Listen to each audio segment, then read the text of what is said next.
Hello, Rams fans, and welcome to a Week 3 edition of Between the Horns, presented by your Southern California Toyota dealers. My name is JB Long. We've got a great cast of characters with us to preview this showdown with the Cardinals as NFC West play begins in the desert. Let's start with Stu Jackson, making his first appearance on Between the Horns this season. Stu, what's going on, buddy? How are you this morning? JB, I'm doing fantastic. How are you? Appreciate you guys having me on. All right, so you're going to make a splash and have the best background setup Between the Horns? Is that DeMarco, Erica? What's happening? What's with the new guy? Oh, well, yeah, come on. Yeah, look at you, Stu. Wait, hold up. Erica's someplace different too. Yep, I am back in New Hampshire, so got a background, and like I was telling you guys off air, it is downpouring rain, really? Something that we're not used to over on the West Coast. So I'm loving it, but not sure if my internet connection is going to love it. So I really want you to walk your internet back so I can see what it looks like in New Hampshire. Oh yeah, I wish. It is absolutely downpouring. Wow, like cats and dogs. My favorite. Most important question of the week. Erica, it's only taken us, I don't know, 2 months or several years for me to realize this. It's more Tamposi than Tamposi. Yeah. Is that correct? Yeah. Why didn't I know this before? I don't know. My bad. Wait, I been bothering you? What is it? No, I don't. It's Tamposi. Tamposi. When I hear her say her name, it's more that than Tamposi, which is kind of yeah. The S is what's not long, but more like a Z sound, maybe. Yeah. Tamposi. Yeah. Tamposi. Yeah. Okay. Posey. It is still DeMarco Farr, though, right? That one. Easy. Yes. Very simple. Farr. 2 R's at the end. That's it. I like it. Yeah. Can't wait, man. This is going to be fun. But yeah, never been to New Hampshire. Been to Arizona a few times. You want to talk about a Victory Monday ruiner? Just watch that film of what Kyler Murray did in the second half versus the Raiders. Seriously. That will ruin any Victory Monday you ever had. Well, DeMarco, what do you think it means for the Cardinals? Because as our game wound down Sunday, the Cardinals go from down 20 points to forcing overtime. And there was a thought there where you might have a chance to go to the desert with the Cardinals 0-2 at the outset of division play and maybe step on their neck. Now it feels like they've saved their season. Yeah, I mean, look, they're always going to be tough because of that guy you're seeing right there. Can you imagine? You guys ever played keep away in like elementary school? It's like the opposite of dodgeball. Instead of trying to hit people, you try to keep the ball away. Imagine Kyler Murray playing keep away. That would drive me nuts. I would beat him up in elementary school, but that's exactly what he does. He's always going to be tough. He was a tough out. You remember that first game last year where he absolutely filleted the Rams defense. So watching that second half versus the Raiders, I'm like, I've seen this movie before. He's not done. He's not dead. If they don't stop him, he's going to, boom, he wins the game. That's exactly just like to play him every week. All due respect to good old number 95 and 97 in silver and black there, but maybe do more than rush 2 and drop 9 in the red zone against Kyler. Like, thankfully, the Rams have Aaron Donald to help maybe solve for some of those 20-second scrambles. I'm not sure if you had a choice, man. I mean, that's the thing I was watching. He absolutely wore them out. I mean, he flat wore them out. They were tired. I'm not even sure if they had enough pass rushers to get to him. And then forget it. We'll just drop 9 and hope we can get there. So that's when he's at his best, there's almost no one that can touch him, literally. Wow. Erica, that's kind of the theme of the week in the National Football League, wasn't it? Miami at Baltimore, the Jets in Cleveland, even the Falcons at SoFi Stadium. It was a week of dramatic comebacks. It was. I led a meditation in this week's Ricky's Ram Jam because I was like, I think everyone needs to just take a deep breath and move forward. A win is a win. But yeah, the comebacks across the league this week was crazy. I don't necessarily think that Raiders team has figured everything out quite yet under McDaniels. So I do think that this matchup is going to be a little bit different, but you're right. Yeah. Kyler Murray is a scary person to face for sure. All right. So Ricky Hollywood guides her audience through a guided meditation. Stu, maybe you can guide us through the week's injury report. There's been a lot of turnover, turmoil, change, roster shakeup in Thousand Oaks there where you're calling this show from since we last spoke. Give us the latest. Yeah. So just to start off with, Troy Hill, cornerback, he's been dealing with a groin injury, and he got placed on IR on Tuesday. And McVay, said that he'll be back sooner than later. That's just something that they felt like was best as far as, creating a roster spot giving them some of that flexibility. And then Kobe Durant, who's dealing with a hamstring strain, he's week to week right now, excuse me. And then, of course, we've also got the news yesterday about Bryson Hopkins getting suspended for 3 games. And so moving pieces in the secondary. And also, you're looking at trying to figure out, what's next, at least. Is Rams revealed like some sort of curse? Uh-oh. Like it's who you're having on? Is that ending up in some, because it was Bryson Hopkins. And then, no, but you sat down with Kobe this week. Did he talk about his hamstring? Did he seem like, I'm day to day, but seems like he has such a fire to play.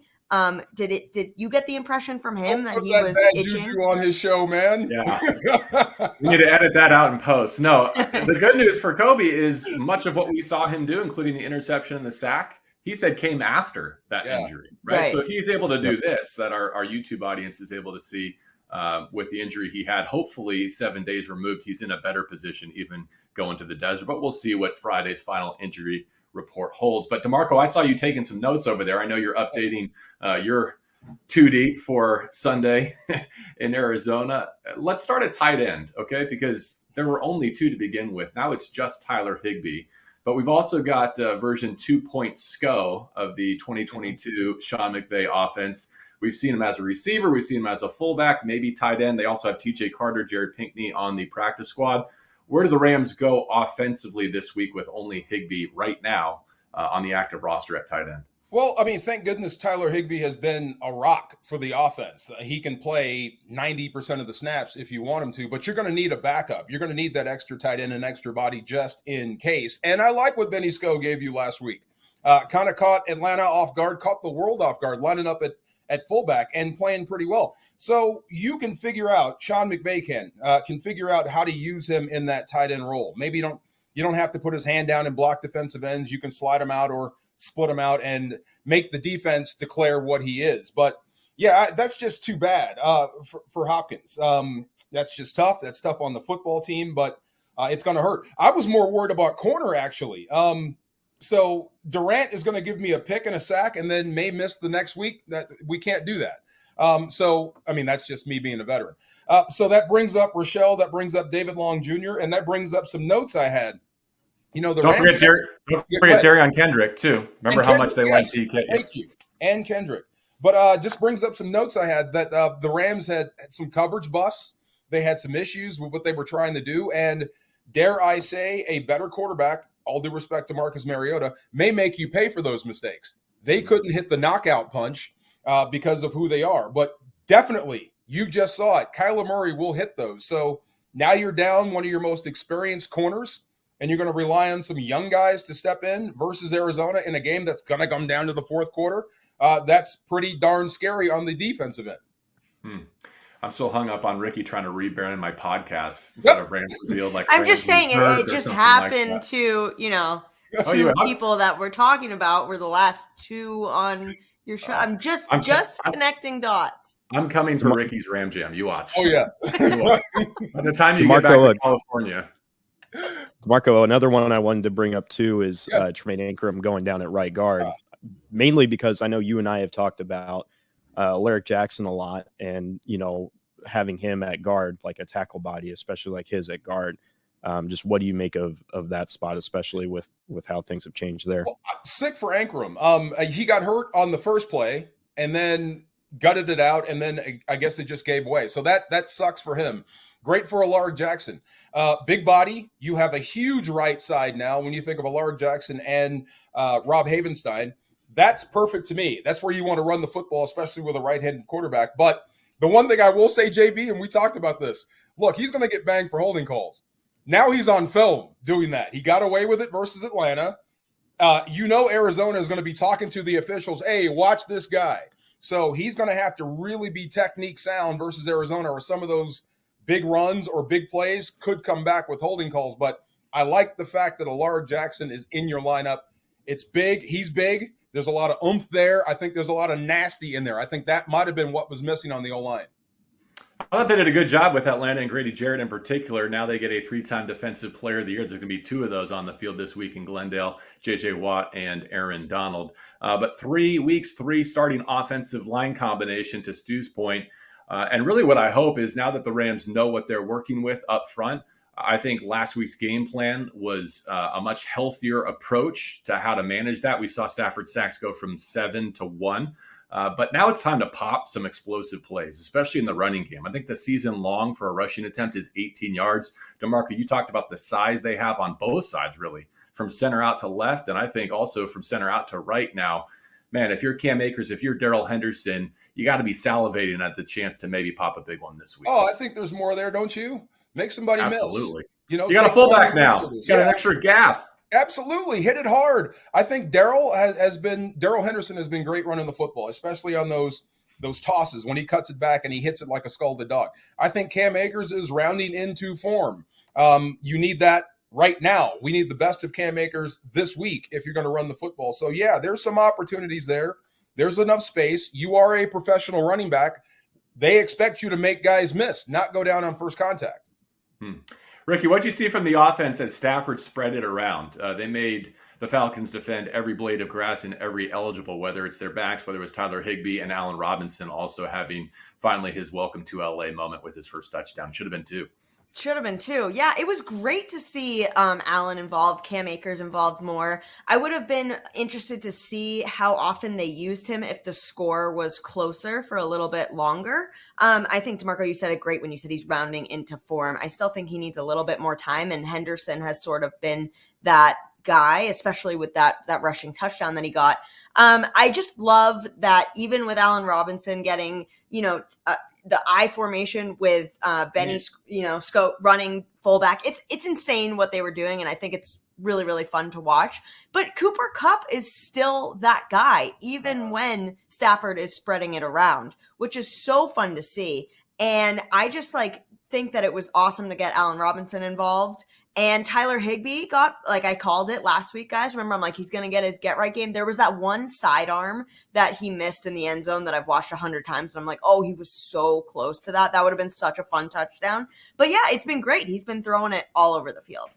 Hey, tell me, JB, tell me that first drive, that Matthew Stafford going to Allen Robinson didn't look like vintage Detroit Lions with Megatron. And he's playing that Megatron role. You had that tight end foolery. They ran the football just enough to keep you off balance. They got you in the red zone and went one-on-one. I kind of like the fact that Cooper Kupp was hiding in that offense, just gathering information, and then played the closer. I love that. That is a great way to use him.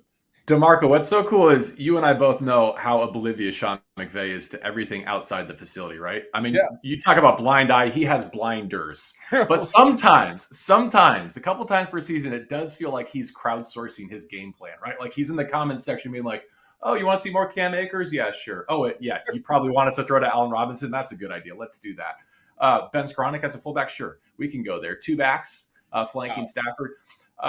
And that is what last week had the feel of. But what I love now is you became a much more complex team to prepare for if you're Vance Joseph and the Cardinals this week, right? I mean, there's a lot more to contend with Monday through Saturday as you await these Rams. See, I think what happened, and you got to give Atlanta credit, but I thought the Rams' last score was their best drive. And what I was hoping for, and I think they were getting to it, was Cooper Kupp and Allen Robinson getting targets on the same drive.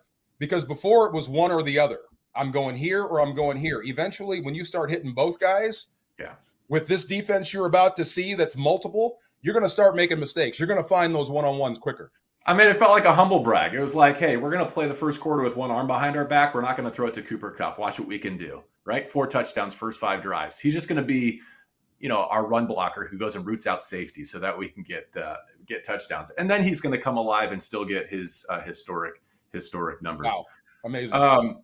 One of the things, Stu, personnel-wise, that caught my eye deep in yesterday, the Rams, I guess, went out and got Takk McKinley to maybe give themselves another option, a veteran presence on the edge. So a bit of a homecoming for Takk as he comes back to Los Angeles. Where are the Rams in terms of their outside linebacker position? Leonard Floyd week to week with his injury, even though he was able to play through against the Falcons.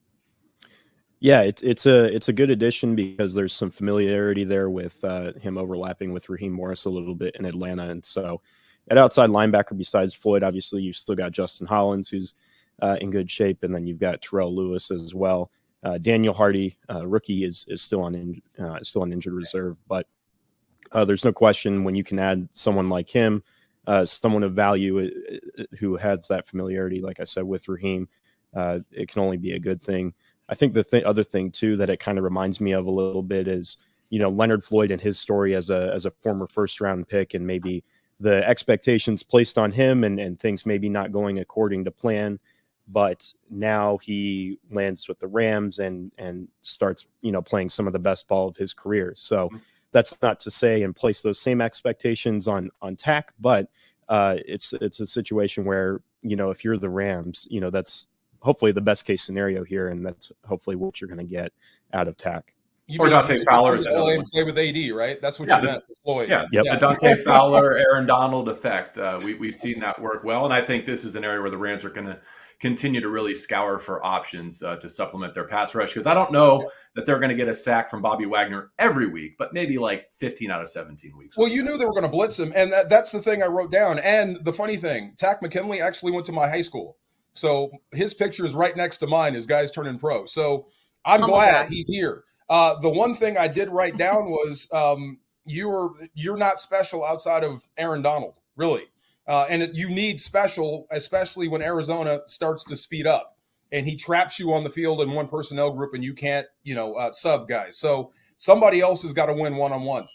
You saw that film, man. When you slow it down and you watch, there's 3 guys on Aaron and 3 one-on-ones. Somebody else has got to win. So I think that job is still up for grabs. Outside of Floyd, who else would it be? I would love it if Hardy was healthy. I liked his speed coming off the edge. I think he'd be a major player for the Rams right now if he were healthy. But I think you have to bring in people to get that job, to make sure you find somebody that can get pressure on the quarterback outside of Aaron Donald. Farr, I'll use that kind of as a transition to keys to the game here in week 3. We can go around the horn and talk about what we think will decide this matchup with the Cardinals. But when I see Max Crosby have 2 hands around Kyler Murray and not be able to complete what would have been a walk-off sack, I'm reminded of the fact that oftentimes when you play Kyler and Arizona, maybe not so much for the Rams who've had some blowout wins, but the game is typically decided by, can you convert those negative play opportunities? Can you hit Kyler? Can you sack him or even turn him over when he is playing Frogger behind his offensive line of scrimmage? Or does he extend plays and pick up holding penalties in the end zone or scramble for back-breaking conversions? That is the Arizona Cardinals experience right now under Kyler Murray, and that's kind of where I start every game plan or keys to the game against the Cardinals. Feel free to raise your hand, whoever wants to go next, if you got a key to beating the Cardinals and getting to 2-1. Well, I guess go ahead. I was just going to say that I think that, the Rams started week 2 out with complete power. They took control. The way that they manhandled the first half of that game, and not that they fell asleep in the second half because of, all of the numbers, but it did sort of feel like they took their foot off the pedal here. Versus, Arizona had their comeback to the Raiders in the second half. The first half, everyone was like, here they go, 0-2. This is a crazy game. Kyler got 0 fantasy points. He wasn't doing much. And then all of a sudden, the second half, they exploded. So I think that the game management itself, and also working on the turnovers. I mean, Stafford has had 7 games with multiple interceptions since joining the Rams. So it's just, he's the most in the NFL, and that's not always his fault. Absolutely not. So I think getting those reps in, getting him working with Allen Robinson more and Cooper Kupp, obviously they have a telepathic connection between the two of them. There was that never before seen almost fumble from Cooper Kupp. I think the team in general needs to work on turnovers to really keep control of this game. By the way, Erica's in witness protection on the East Coast because she was actually supposed to block Troy Anderson on that block punt. That was her responsibility. Wow. Exactly. As the personal protector. So yeah, I think it's okay to come back. Yeah, you just blew my cover. Yeah, I have to do a name change and everything. They've got that solved. Stu, DeMarco, key to week 3. Go ahead, Stu.